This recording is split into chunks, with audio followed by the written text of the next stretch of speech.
मुशन भैया संघर्ष करे। मानी मंत्री जी,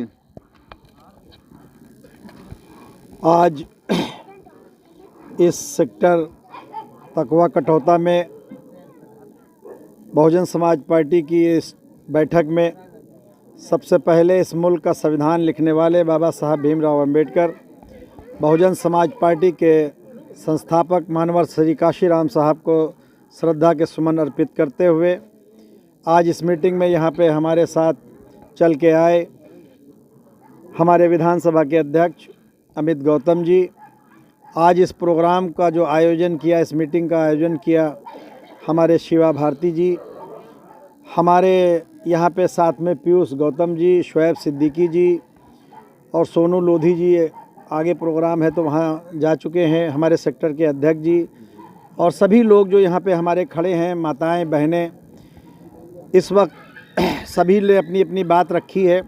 मैं अपनी यहाँ जो माएँ बैठी हैं, जो हमारी बहनें बैठी हैं, जो भाई हैं, तो मैं दो बातें उन लोगों से कहना चाहता हूँ कि 2007 से 12 की सरकार आपने बहुजन समाज पार्टी की देखी है, फिर आपने 12 से 17 की सरकार समाजवादी पार्टी की भी देखी है और फिर कहीं न कहीं आपने जो 17 से और ये 22 की सरकार है भाजपा की, योगी जी की, वो भी आपने देखी है।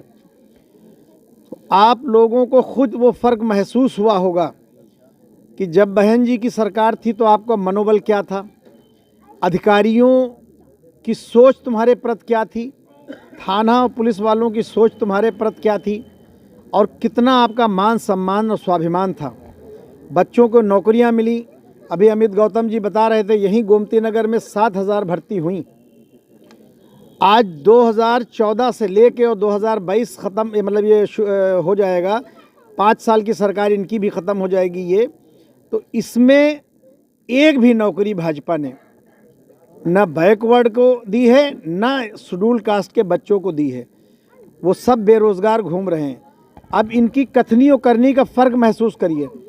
ये आपको कहीं प्रधानमंत्री नरेंद्र मोदी जी शेड्यूल कास्ट के पैर धोते हैं, कहीं वाल्मीकि समाज के लोगों के हमारे पैर धोते हैं, लेकिन पैर धोते हैं टीवी में दिखाने के लिए, लेकिन जहाँ तक सवाल आपके बच्चों का है, उन बच्चों को नौकरी नहीं देते और रिज़र्व की सीटों पे ये दिखाया जाता है कि यहाँ पे जो अभ्यर्थी हैं उपस्थित नहीं हैं और रिज़र्व की सीटों पे भी बैकवर्ड और शेड्यूल कास्ट की जनरल लोगों को भर्ती कर दी जा रही है।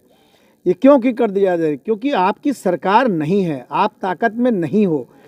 अब बाबा साहब ने क्या कहा था कि मुल्क का कानून तो हम बना दे रहे हैं, लेकिन मुल्क का कानून चलाने वाली अगर सरकार अपनी आप नहीं बनाओगे तो पूरी तरीके से ये जो कानून हम बना रहे हैं वो प्रभावी नहीं होगा। तो आपको अपनी कानून चलाने के लिए कानून सरकार भी आपको अपनी बनानी होगी। आज हमारी बहन यहाँ बैठी हैं, माँ लोग बैठी हैं, तो आज कोई इंजीनियर, कोई पुलिस थाने चले जाओ, कोई दरोगा खैरियत लेने आता है, रिपोर्ट लिखाने जाओ, कोई रिपोर्ट लिखती है, लेकिन जब बहन जी चीफ मिनिस्टर थी कोई हमारी बहन बेटी की तरफ आंख उठा के नहीं देख सकता था। आज जो हुकूमत है उसमें सारी चीज़ें आप लोग देख रही हैं। तो इस समय मुल्क में दो विचारधाराएं हैं, एक विचारधारा है भाजपा आरएसएस की और एक विचारधारा है बाबा साहब भीमराव अंबेडकर की।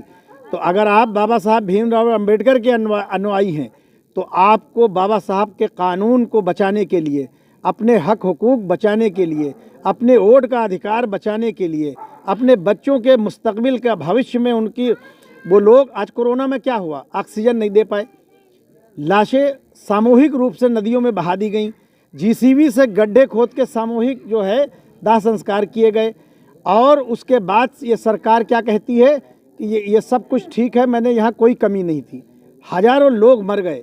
हमारे लोग जो मजदूरी करने जाते हैं गुजरात, दिल्ली, महाराष्ट्र, माई वो याद करो कि वो लोग 1400 किलोमीटर तुम्हारे भाई बच्चे पैदल चले हैं और पैर फट गए हैं, खून बह रहा है और हमारी बहनों ने सड़क पे बच्चों को जन्म दिया है और तमाम हमारे बच्चे मजदूर करने जो लोग गए थे, पैदल चलते चलते उनके बच्चों की तबीयत ख़राब हुई, उन्होंने सड़क पे दम तोड़ दिया है। क्यों? क्योंकि क्या मोदी जी करोड़ों अरबों रुपए का इन्होंने कर्जा माफ़ कर दिया, लेकिन क्या वो बसों का इंतज़ाम नहीं कर सकते थे? लेकिन वो तुम्हारे लोग हैं, इसलिए अभी मैं एक गांव होके आ रहा हूं, उनके रास्ते नर्क से भी बदतर हैं, क्योंकि वहाँ आजकल की डेट में मैंने जितना भी भ्रमण किया है, चाहे वो शेड्यूल कास्ट की बस्ती हो, चाहे मुस्लिम समाज की बस्ती हो, चाहे बैकवर्ड की बस्ती हो, वहाँ तुम्हें कोई विकास नहीं मिलेगा। क्यों करेंगे भाई? आपने हुकूमत ऐसी बना दी, वो तुम्हारे लिए तुम्हारी बस्ती में क्यों विकास करने आएंगे? लेकिन जब बहन जी की सरकार थी और जब 7 से 12 की सरकार थी, तो वही चीज़ें जो बताया अभी अहमद गौतम ने, तो इसलिए बात सिर्फ सरकार की नहीं है। बात अगर सरकार नहीं बनाओगे तो न मान रहेगा, न सम्मान रहेगा, न स्वाभिमान रहेगा। तो अगर स्वाभिमान से जीना है तो तुम्हें अपनी सरकार बनानी होगी, अपनी पार्टी की सरकार बनानी होगी, और वो पार्टी है बहुजन समाज पार्टी, और नेता है बहन कुमारी मायावती जी। जब 23 फरवरी को चुनाव हो तो अपना एक एक वोट, ये शहर का हिस्सा हमारा कमज़ोर है, वहाँ से हम लोग कमज़ोर हैं। शिवा और हमारे बहुत से साथी हैं, हमारा भांजा है रईस, ये सब लोग दोस्त हैं, लगे हैं। तो मैं जो भी मेरे लायक ज़रूरत होगी, जो भी ये लोग बताएंगे साधन की सुविधा की, जो भी चुनाव चल रहा है, जो लीगल तौर पे हम कर सकते हैं, वो सब चीज़ें करेंगे। आप लोग इस अगर कमज़ोर क्षेत्र को जीत लोगे तो ये यकीन मान लो कि बीकेटी विधानसभा बहुत बड़ी तादाद के वोट से आप जीतने जा रहे हो। आज की डेट में बहुत वोट है आपका, 1.5 लाख वोट आप लोगों का है अपना, और 75,000 वोट मुस्लिम समाज का है, और फिर लगभग इतना ही वोट बैकवर्ड समाज का है। मात्र 4.5 लाख वोट में 50,000 वोट, और बल्कि कम, ये तुम्हारी दूसरे समाज का आता है, वरना दलित, मुस्लिम, बैकवर्ड, ये लगभग 4 लाख वोट है। आप हार नहीं सकते, आपको कोई हरा नहीं सकता। हार आप क्यों जाते हैं? क्योंकि आप वो काम करते हैं, जैसे आपने कुल्हाड़ी देखी है, उस कुल्हाड़ी में लकड़ी का बेट लगा होता है और उसमें लोहा आगे लगा होता है, कुल्हाड़ी लोहे की होती है। तो वो जब उस कुल्हाड़ी जब तुम्हारे इस पेड़ को काटती है तो उसका साथ कौन देता है? वो लकड़ी का बेट उसका साथ देता है। अगर लकड़ी के साथ गद्दारी न करे तो कुल्हाड़ी कभी पेड़ को काट नहीं सकती। ठीक उसी तरीके से अगर तुम्हारा वोट इन पार्टियों को ना जाता तो बहन जी की सरकार कभी मत जाती। और आपने इन दिनों में कहीं ना कहीं आपको सभी को एक हिचक रहती है, थाने चौकी जाते हो तो वहाँ भी झिझक रहती है। नगर निगम के अधिकारी हैं, वो भी आपकी नहीं सुनते। क्यों? आप यहाँ उत्तर प्रदेश में आने वाले वक्त पे ये 23 तारीख को वोटिंग करके, और पूरे प्रदेश में सब लोग लगे हुए हैं। बहन जी भी प्रोग्राम कर रही हैं। जिस दिन बहन जी यहाँ की चीफ मिनिस्टर बन जाएंगी, उस दिन सफाई भी होगी, बिजली की भी व्यवस्था दुरुस्त होगी, सड़कें भी सही होंगी। वो पहले तुम्हारी बस्ती से शुरू होंगी। लेकिन आज अमीरों की बस्ती में काम हो रहा है, गरीबों की बस्ती में काम नहीं हो रहा है, चूँकि तुम्हारी सरकार नहीं है।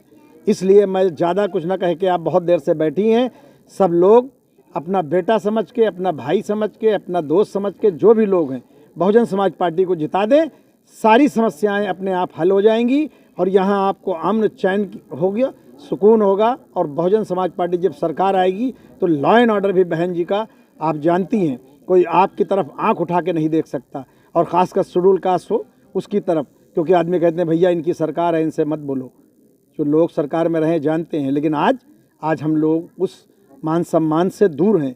लेकिन जिस दिन सरकार बना लेंगे, ज़्यादा वक्त नहीं है, तो आपकी वो मान सम्मान, स्वाभिमान वापस होगा। और बहन जी ने एक वादा किया है कि जैसे ही सरकार का गठन होगा, सबसे पहले शेड्यूल कास्ट और बैकवर्ड का कोटा भरा जाएगा, यानी कि लाखों बच्चों को नौकरी मिल जाएगी जो पढ़े लिखे घूम रहे हैं। इसलिए आप बहुजन समाज पार्टी को वोट करें। इसी अपील के साथ मैं अपनी बात को ख़त्म करता हूँ। जय भीम, खुदा हाफिज।